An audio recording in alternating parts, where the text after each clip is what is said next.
Hi there. As you can see, there's a very odd looking nest.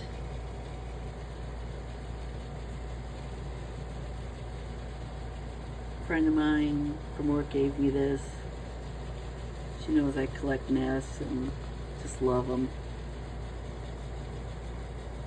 Kind of got a kick out of this. It was leaves and fluff. And when you look at the fluff, I think it looks like either fluff from deck furniture or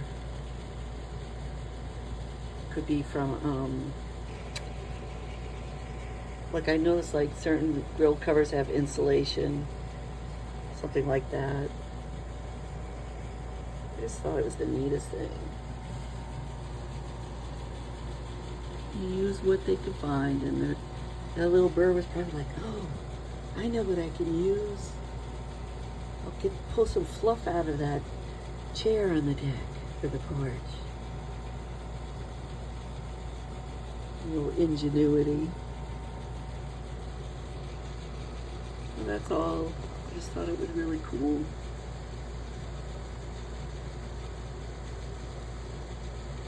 Have a good day.